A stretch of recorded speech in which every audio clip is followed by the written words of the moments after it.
Hello and hello everyone and สวัสดีครับขออนุญาตใช้เป็นภาษาไทยนะครับเพราะว่าจะพรีเซนต์ในครับก็ในนามของสมาคมเทคโนโลยีและสื่อสารการศึกษานะครับปีนี้ก็เป็นปีแรกที่เราร่วมกับทาง IEC นะครับซึ่งจัดมาแล้วทั้งหมด16 ครั้งครับ Yeah, right now the association of AECT will organize we have the event that we do every year, and this year we will cooperate together between King Mongkut Institute of Technology Lat Krabang, King Mongkut North Bangkok, and King Mongkut Chonburi. Yes, we all together, 3 King Mongkuts together.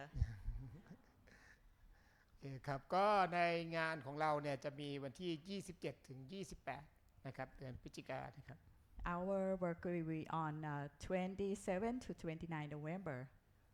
โอเคครับนี่ก็เดี๋ยวจะมีการปรับเรื่องของกำหนดการนะครับในการส่งครั้งหนึ่ง and we will reorganize the committee.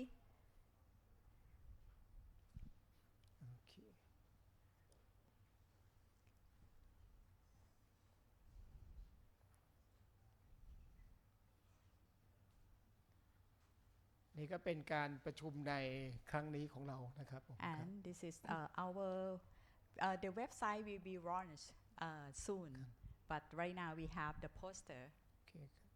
And this is this conference paper is indexed in IEEE. นี่ก็จะเป็นกิจกรรมของเราในงานที่ผ่านมาของปีที่แล้วนะครับที่เราจัดที่มหาวิทยาลัยบูรพาครับ This is the last year of activity that we organized at Burapha Universities last year. ขออนุญาตข้ามตรงนี้ไปเลยนะครับเราก็จะให้โล่กับบุคลากรนะครับบุคคลที่ทำเกียรติประวัตินะครับทางด้านเรื่องของเทคโนโลยีการศึกษานะครับในและก็ต่างประเทศครับ Yeah, we give like the announcement of the people who donate to the educational fields, especially in the educational technologies. And this is the person that we give him.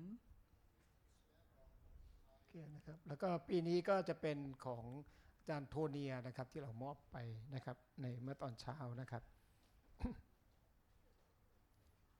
นี่ก็เป็นรายชื่อกรรมการสมาคมนะครับจากทั่วประเทศนะครับท่านแรกก็ท่านอาจารย์ศาสตราจารย์ดร.ปัจจญานันท์จาก North Bangkok ครับผมครับท่านอาจารย์จิตวีนะครับจากจุฬาลงกรณ์มหาวิทยาลัยนะครับครับท่านอาจารย์นิรุตจากมหาวิทยาลัยศิลปากรนะครับท่านอาจารย์ปณิตาจากนอร์ทแบงคอกนะครับท่านอาจารย์รัตกรนะครับจากราชภัฏโคราชนะครับท่านอาจารย์ศรีรัตน์เพชรแสงสีจากมหาวิทยาลัยลาดกระบังนะครับอาจารย์สยามนนะครับจากรามคำแหงนะครับอาจารย์นครละลอกน้ำจากมหาวิทยาลัยบูรพานะครับอาจารย์ทิพรัตน์นะครับจากมหาวิทยาลัยนเรศวรนะครับแล้วก็ท่านอาจารย์อิสราก้านจักรนะครับจากมหาวิทยาลัยขอนแก่นนะครับท่านอาจารย์โอภาสเกาสายพรซึ่งวันนี้เป็นแชร์เพอร์ซันด้วยนะครับนะครับจากมหาวิทยาลัยสงขลานครินทร์นะครับแล้วก็ท่านอาจารย์รัฐพลลำไพนะครับจากมหาวิทยาลัยเกษตรศาสตร์นะครับท่านอาจารย์รัฐศาสตร์นะครับจากมหาวิทยาลัยมหาวิทยาลัยมหาสารคามขออภัยนะครับแล้วก็ท่านอาจารย์กวนหญิงนะครับจากมหาวิทยาลัยศรีนครินทรวิโรจน์ครับผมครับก็จากตัวแทนทั่วประเทศนะครับจากมหาวิทยาลัยต่างๆทั่วประเทศ12 แห่งครับ Yeah, all the professors from around Thailand. Yeah, all together 12 universities. ครับนอกจากนี้เรายังมีสถาบันราชภัฏสมทบอีก20 แห่ง and also the Rachapat University, like normal universities, 25 Rachapat universities. อันนี้ก็เป็นอาจารย์ที่ปรึกษานะครับของ สมาคมเทคโนโลยีและสื่อสารการศึกษา This is the advisory board. Yes. โอเคครับ อันนี้ก็เป็นที่ตั้งของสมาคมตอนนี้นะครับ This is our location of the association เราก็กำลังจะย้ายไปที่มหาวิทยาลัยศรีนครินทรวิโรจน์นะครับอันนี้นะครับในปีนี้ครับผมครับ and we will move to ศรีนครินทรวิโรจน์ universities ครับนี่ก็จะเป็นแนวทางอันนี้ก็จะเป็นกิจกรรมต่างๆของเรานะครับนะครับอันนี้ก็เป็นกิจกรรมที่เราแพลนไว้นะครับ This is all the activities that we planned for this year. That we have lots of cooperation and training, and also the international conference. นี่เรามีวารสารนะครับที่เป็นวารสารระดับนานาชาตินะครับอันนี้นะครับ We also have the international journals, that index in TCI2 right now. And to the ERIC next year. This is the English journal. นี่ก็จะเป็นกิจกรรมในปีที่ผ่านมานะครับเราก็ที่ก็ร่วมประชุมวิชาการกับมหาวิทยาลัยต่างๆครับ Yeah, we have lots of cooperation between universities. นี่ก็ลงนามกับบริษัท Apple นะครับก็คือ SPVI ตัวแทนจำหน่ายนะครับ And together with the Apple companies, the SPVI ก็จะเป็นเรื่องของการความร่วมมือในการพัฒนาสมาชิกของเรานะครับให้ได้รับเซอร์ติฟิเคตในระดับโลกครับ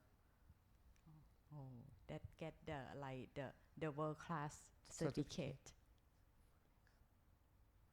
นี่ก็จะเป็นกิจกรรมนะครับที่เราร่วมกับธนาคาร SCB นะครับ This is activities with the Siam Commercial Bank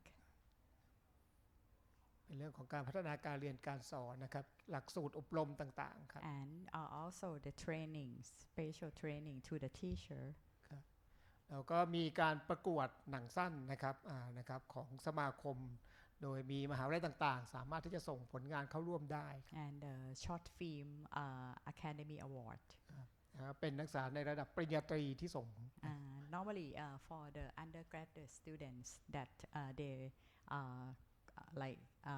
complete with the short film เป็นการลงนามนะครับนี่ก็เป็นกรรมการตัดสินผลงานต่างๆครับที่สมาคมก็เป็นมีส่วนร่วมครับนี่ก็เป็นการอบรมนะครับนะครับรวมให้ความรู้กับบริษัทครับ and we do the training with the corporate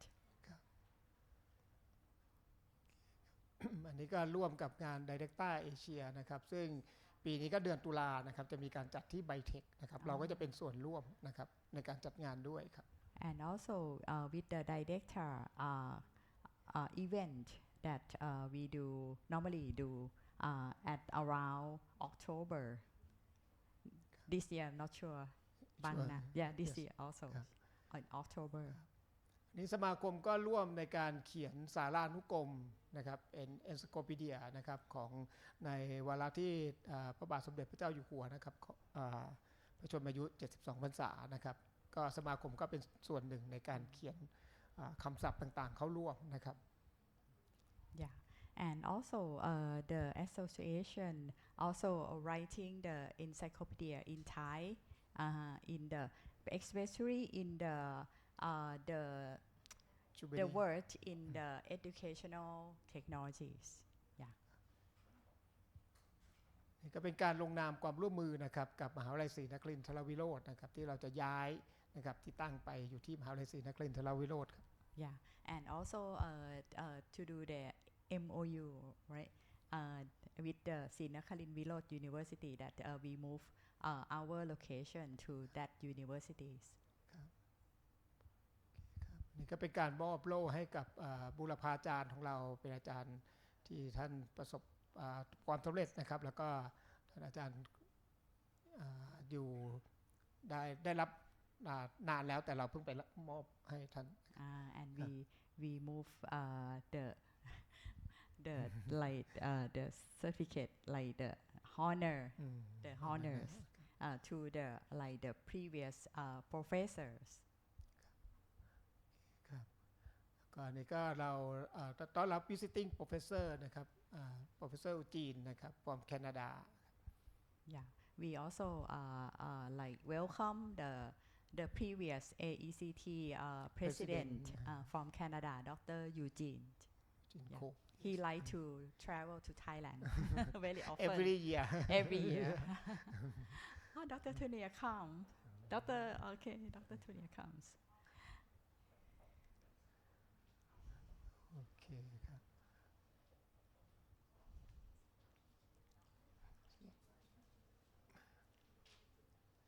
นี่ก็เป็นการลงนามความร่วมมือกับองค์กร IEEE นะครับ And this is we do the MOU with the IEEE.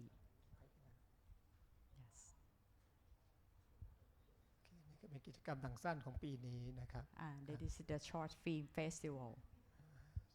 ก็ร่วมกับสถานทูตแคนาดานะครับก็เชิญเราเข้าไปร่วมในการส่งอาจารย์นะครับอาจารย์เข้าไปแลกเปลี่ยนนะครับก็จะมีสถาบันการศึกษาที่ยินดีต้อนรับนะครับของเราส่งในนามของสมาคมไปได้ครับ We also do cooperate with the Canada embassy that like exchange the professor to the Canada. Yeah. ครับอันนี้ก็มอบโล่ให้กับรองปลัดกระทรวงนะครับ This is like we do the like certificate to the ปลัดกระทรวง the deputy yeah deputy ครับโอเคครับนี่ก็เป็นงานของเป็นวิทยากรบรรยายนะครับในงาน AECT นะครับ Yeah and also be the like special lecturer keynote speaker for the AECT 2024 ครับอันนี้ก็ร่วมกับทางทหารและก็ตำรวจนะครับในการให้ความรู้นะครับเรื่องของเทคโนโลยีการศึกษาครับ and also give like lecture the knowledge about the educational technologies and like research in innovation for the policeman schools ก็เป็นงานที่ปีที่ร่วมเป็นประจำนะครับที่ขอนแก่นครับ And this also the AECT 2024 at ขอนแก่น Universities นี่ก็เป็นงาน Infocom Asia นะครับ And this is like Infocom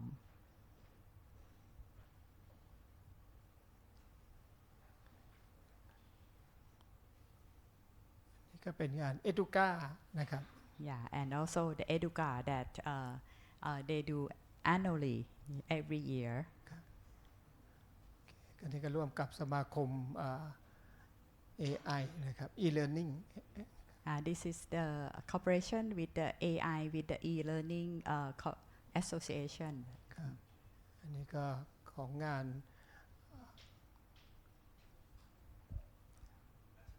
ราชภัฏครับอันนี้ก็ของครุสภาครับ Yeah this is for the teacher councils Yeahอันนี้ก็ของครุสภานะครับ Yeah this is the event in the keynote speaker in the teacher councils Yes ครับโอเคอันนี้ MOU and another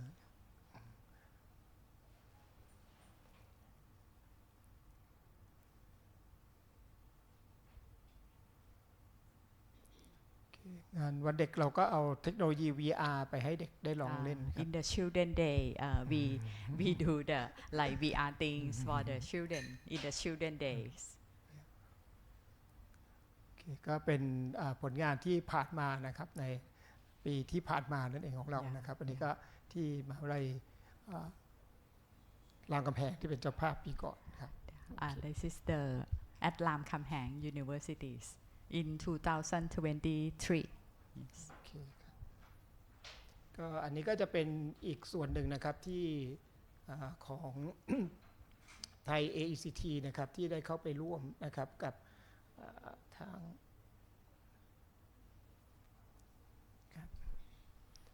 นี่เป็นเมมเบอร์ของเรานะครับแล้วก็จะ12 University นะครับกับ20ราชภัฏแล้วก็อีก10บริษัทนะครับ Yeah, ครับ we have the cooperation with 12 universities, 20 Ratchapat University, 10 companies.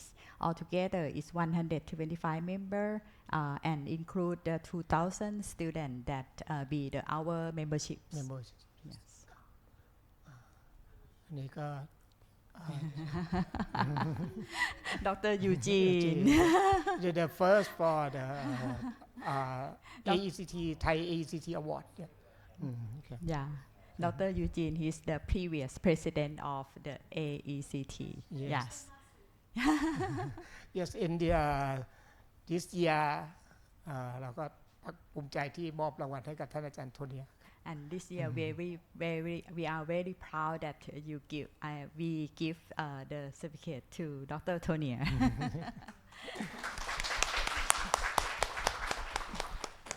ครับก็อันนี้ก็เป็นความร่วมมือของเราที่ผ่านมานะครับจาก AOT นะครับ AECT of Thailand เราก็เริ่มในปี 2015 ครับผมครับ And this is the our cooperation with AOT, AECT of Thailand, AECT of Thailand, and CEITN, Cyber Educational Industrial Network by KMUTT. Yes. Okay. And we change to the Thai AECT. Yes. And the Thai AECT ก็เริ่ม 2020 โอเคนี่ก็จะเป็นที่เราลงนามที่แคนซัส This is we do the signing for the MOU at Texas, USA. Right? ครับนี่ก็เป็นเอกสารที่ได้ลงนามกันนะครับ This is all the document that we do the signing for the MOU.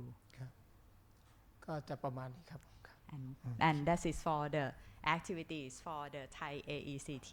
ครับ Yes. แล้วก็ร่วมกับทางเมตาที่มาเลเซียครับ And also we have the cooperation with the Meta at Malaysia. Malaysia Education Technology It's the Educational Technology Association in Malay. Malaysia yes The past president. Past president โอเคอันนี้ก็เป็นของจีราของอินเดียครับ This is the JIRA from India. โอเคครับนี่ก็จะเป็นงานปลายปีที่จะ And this is our event at the end of the year in November that we announce to you all that you can attend this international conference. โอเคครับ Yeah, thank you very much.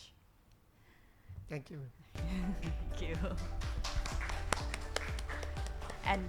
And then Dr. Tonia is right now with us, and then we would like to please give us the special lecture to in the small group that if you have any question, anything that from the big event in the morning, so please you can share the idea with Dr. Tonia. So please welcome. Thank you. Thank you all for joining me today. It is an incredible honor to be here, and I love small groups even better than big stages, because this is where I can offer my personal invitation to join us in Las Vegas for the AECT convention this November. We have several wonderful Thai AECT folks around who have been to AECT events before. If you know Suthanat Wencho, he is one of our former interns, and I actually had the pleasure of publishing with him in 2021, writing about how to design a hybrid conference event coming out of COVID. AECT is a place to connect. It's a place to meet. We've often said, some of you know Professor Dr. Anna Donaldson, and Professor Anna talks about how AECT is where you can meet your textbooks. It's where you can recognize the names because you've been reading those books, those articles, and you can approach a person. And it's okay, because that's what we invite you to do. It's a place to connect and network. AECT is like an extended family. Earlier, I got to take a wonderful photo with students and faculty from Chulalongkorn. Well, I'm a former AECT intern, and my dear sweet sister, Ava Chen, is a graduate of Chulalongkorn. And so I've been messaging her to say, hi, I'm in Bangkok, you'll never believe. AECT is what has brought me around the world. You heard in my introduction that I have presented in South Africa. I was with Rob Branch, who was my major professor in graduate school. I've also presented in Indonesia. I attended the 2016 EdTech World Conference that was hosted by the University of Jakarta in Bali. And that was an amazing experience that really helped me think about how to flip from a deficit model to an appreciation model when working with student populations. Because for the first time, I was able to see something different than me, than my own. And that's one of the beauties of connecting with AECT. It took me to South Africa, and I could see what it was like, why mobile learning took off in sub-Saharan African nations. They didn't have the infrastructure for computers. I remember walking into a computer lab in Botswana. We were in Gaborone, and it was at the University of Gaborone. The computers were at least 15 years old, which means they take a long time to boot up. They live on the edge of the desert, and so they have to have the computers encased in cases to keep all the dust and dirt out.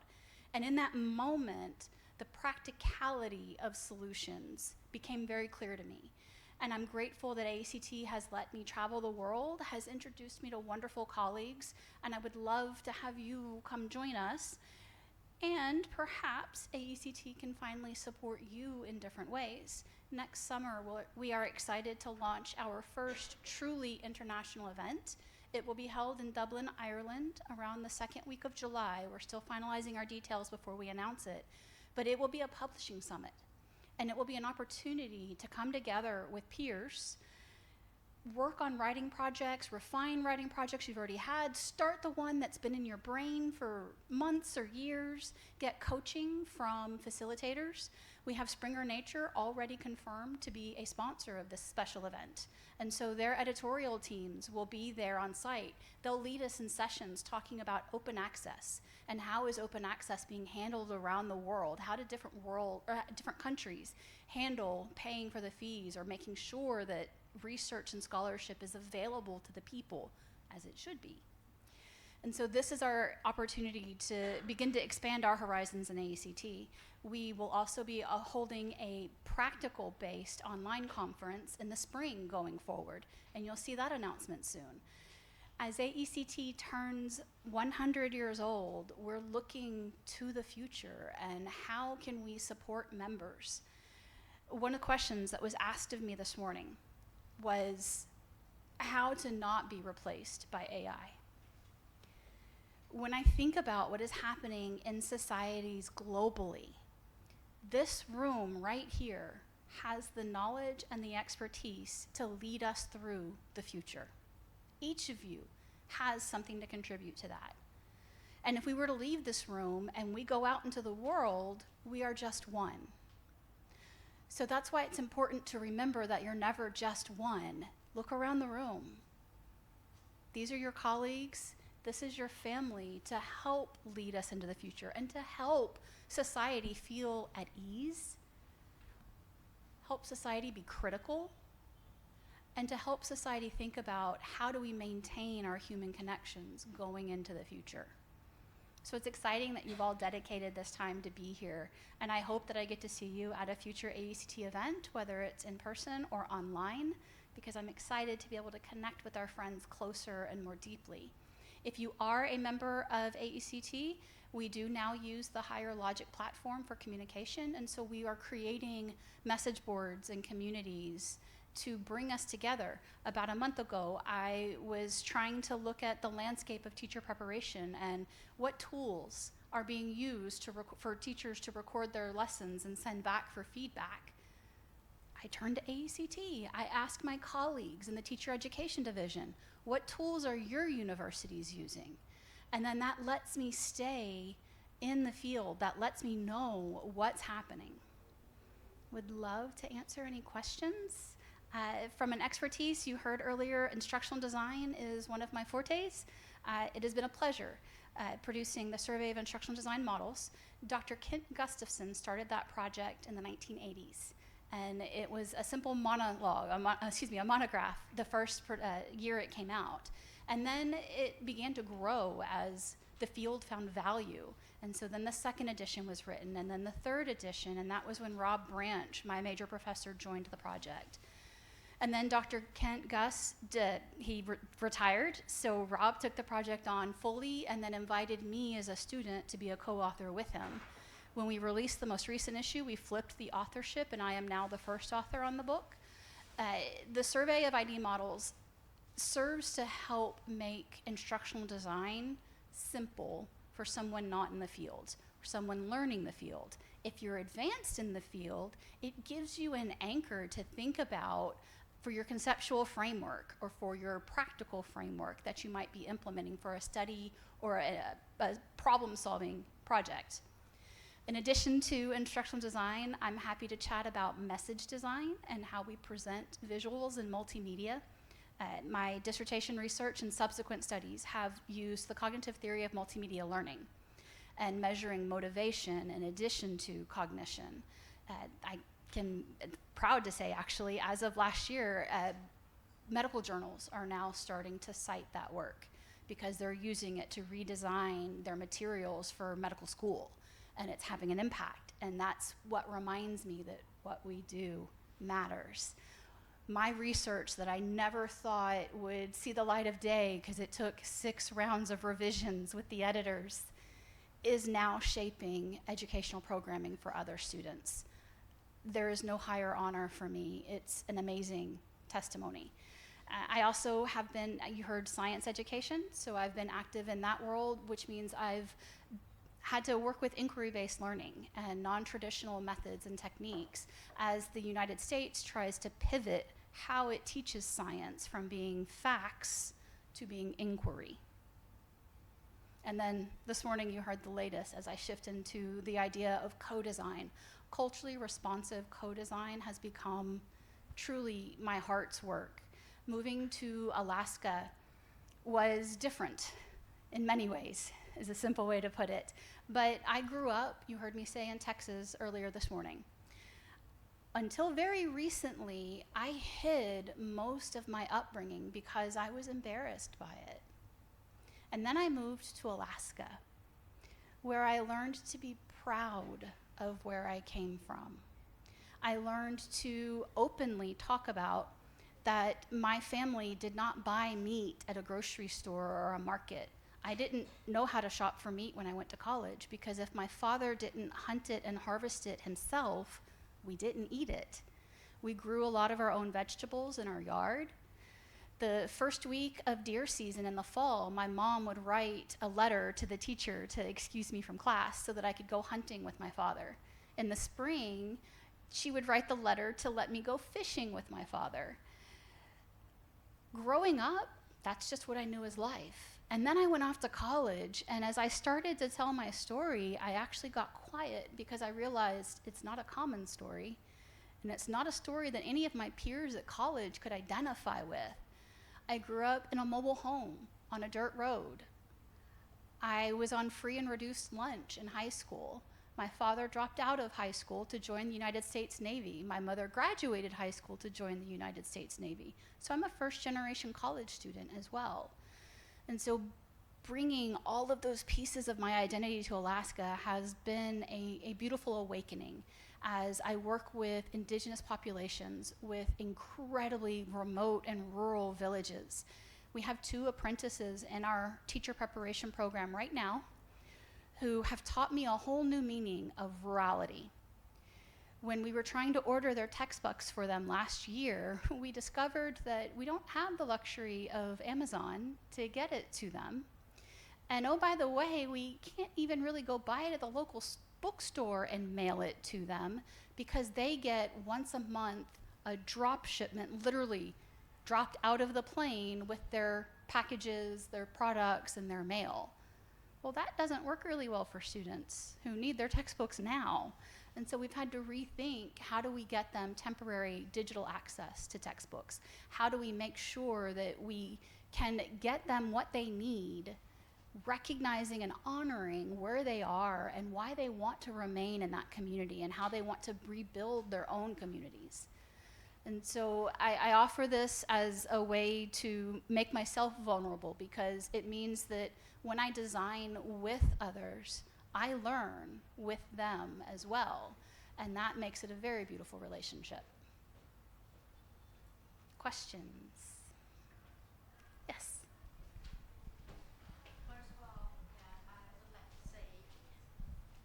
First of all, I would like to say thank you very much. Yes, from what I have learned a lot from this morning. Yes, from you, from the beginning.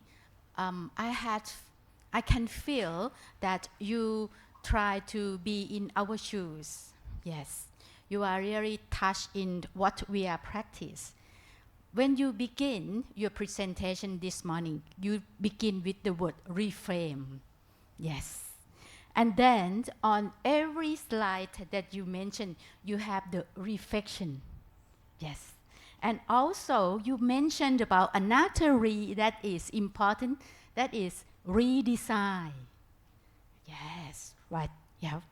And you also mentioned about the rethink. Yes.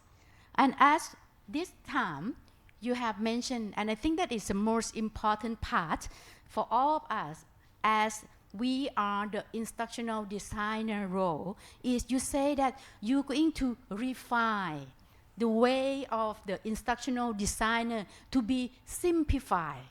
And I would like to add that it is also, it's going to be fit and very well cooperate with the AI era.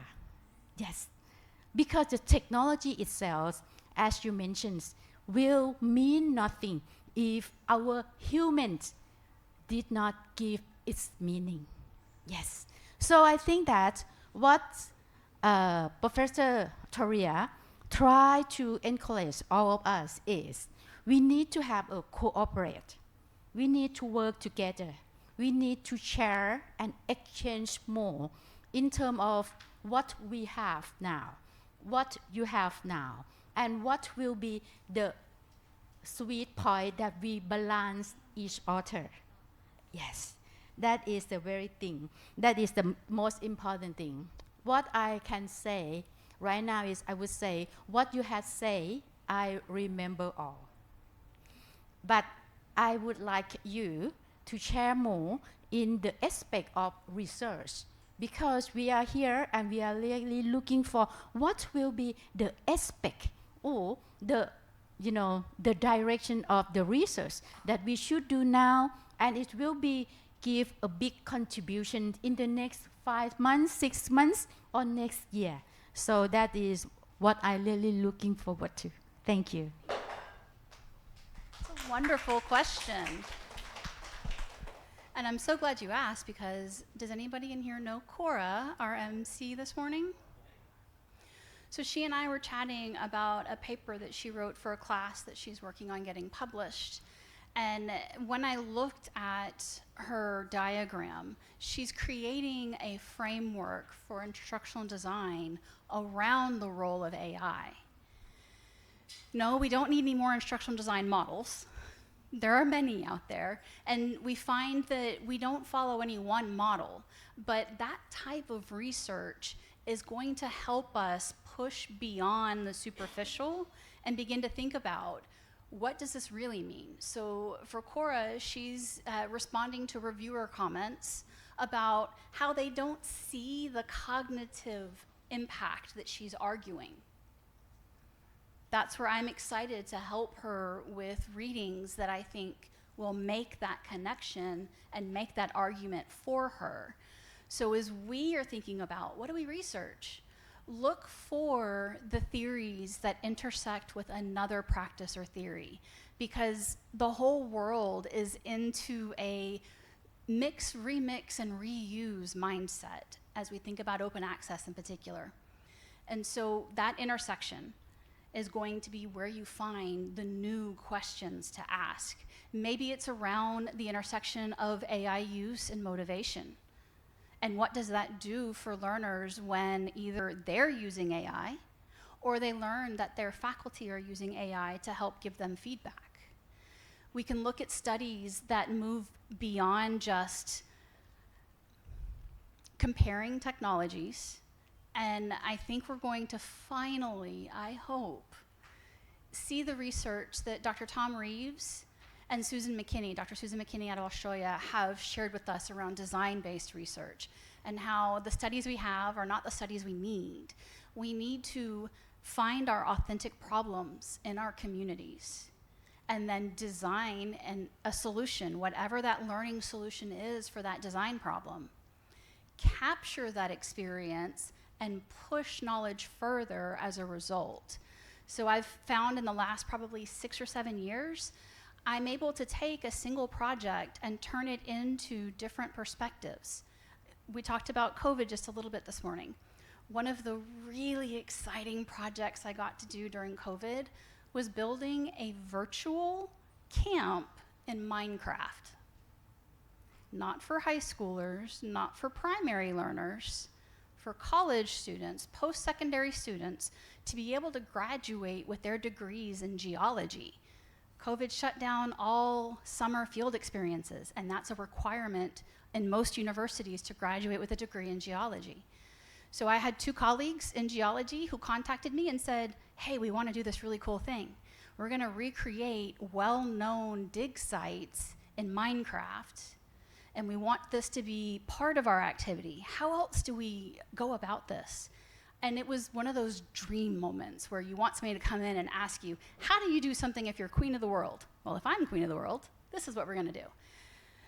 In the mornings, the students were in Minecraft doing the activities, and I had a student researcher working with me and myself, and we got to be invisible and have the superpowers in Minecraft because we were following the students around and watching their interactions, taking notes.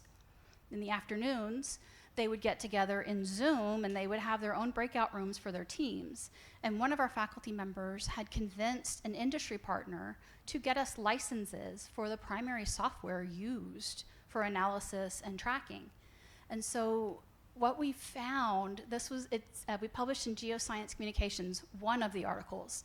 We found that no, you can't replace a physical field experience with a virtual one and expect it to have the same outcomes. But we know that.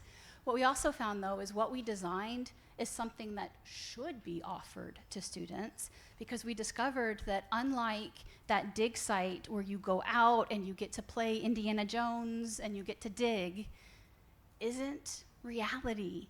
When these students graduate and go to work, it's going to be more like what we were doing in the afternoons, when they're working with a team and they're trying to solve and answer questions together and work through data. So the students even told us that later, that prepared them more for their careers after college than the fun dig did.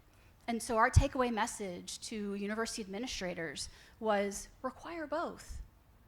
Let them do a traditional field dig around their 2nd or 3rd year, and then give them this virtual experience as they transition into their professional careers, because they're ready for that next step.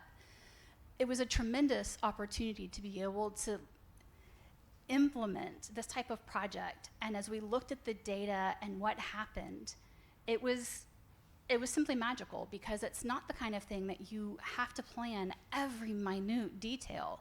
You just have to plan the skeleton of the structure and enough of the sinew and the bone so that it takes shape as if you were modeling a human skeleton and helping build out that knowledge and that experience. The other papers that we've begun to generate, we have still been conducting an ethnography, looking at ourselves as a research team to help unlock what was it that we were doing that worked, to help unlock what were the latent theories that we were applying without realizing it. And then we can also get to the other aspect. I love this part of your question and the future that's coming. My own dissertation is a great example of what we're starting to see. I mentioned I used the cognitive theory of multimedia learning as one of my frameworks. When I was in my defense, one of my committee members looked at me and said, so, I see that your results directly contradict Dr. Richard Mayer, the original creator of this theory. What do you have to say to him? I was terrified. And then I realized what he was asking me. And that was where I got to shine. And I got to say, all due respect to Dr. Mayer, he is a brilliant man. His studies were conducted in controlled environments. Undergraduate students were coming into a computer lab to complete a 90-minute online training module where they could be monitored and observed. That's not the real world. Nobody has the luxury of 90 minutes uninterrupted. That doesn't happen. The reality is that we go through interruptions. We are parents, we are siblings, we are children. We have a million reasons why we can't have 90 minutes to ourselves. So what does the learning and the motivation look like when it becomes authentic? And so my dissertation collected data on emergency medical technicians, paramedics in the field, conducting their continuing education requirements. I had students who would start and 15 minutes later the tones would go off and there was an emergency to respond to. I had students who didn't do it at work, but they did it at home while they were trying to take care of their kids on their day off and kept getting interrupted because of fights or injuries or something else. Those are the realities of our learners. And this is also where I think I began to come into this idea of co-design to find out what is it you need and you say you need. So being able to take a well-known theory and flip it on its head is not a bad thing, especially if we can argue why it needs to be flipped on its head. So bringing that authenticity and what is really going on, I think through that lens, we'll look back at several foundational theories in learning design and think, wow, we never saw it that way before.